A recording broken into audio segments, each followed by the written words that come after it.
অসমীয়া সমাজৰ অন্যতম পৰম্পৰাগত উৎসৱ হৈছে নখোৱা।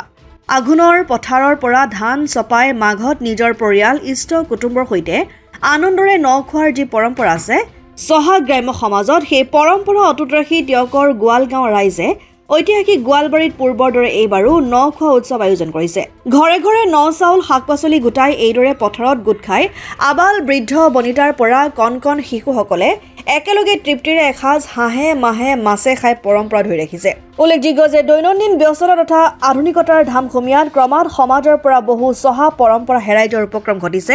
সেয়ে গোৱালবাৰী সুৰক্ষা মঞ্চৰ উদ্যোগত উঠি অহা প্ৰজন্মক অসমীয়া গ্ৰাম্য সমাজৰ ঐতিহ্য সংস্কৃতি তথা পৰম্পৰা ধৰি ৰখাৰ লগতে চিনাকি কৰাই দিয়াৰ স্বাৰ্থত এইদৰে সকলোকে লৈ নখোৱা উৎসৱ আয়োজন কৰা হৈছে বুলি মন্তব্য কৰিছে উদ্যোক্তাসকলে।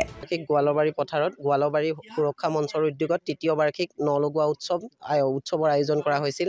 আচলতে নতুন পুৰুষক নিজৰ সংস্কৃতি কৃষ্টিৰ সৈতে চিনাকি কৰাই দিয়াৰ মানসেৰে এইটো তৃতীয় বৰ্ষৰ বাবে গোৱালবাৰী পথাৰত বৰামতলৰ তলত সমূহ গাঁওবাসী অৰ্থাৎ গোৱালগাঁৱৰ ৰাইজে একত্ৰিত হৈ নখোৱা উৎসৱৰ পৰম্পৰা ধৰি ৰখাৰ প্ৰচেষ্টা কৰিছে। আচলতে এই অনুষ্ঠান আমাৰ আঘোণত অনুষ্ঠিত কৰিবলগীয়া আছিল, তথাপিতো প্ৰতিকূল বতৰৰ বাবে তাক পাছুৱাই আজি অসমীয়া মাঘৰ আয়োজন কৰা হৈছে। গতিকে ইয়াতে সমূহ গাঁওবাসীৰ আকুণ্ঠ প্ৰয়াসত এই অনুষ্ঠানে প্ৰাণ পাই উঠিছে।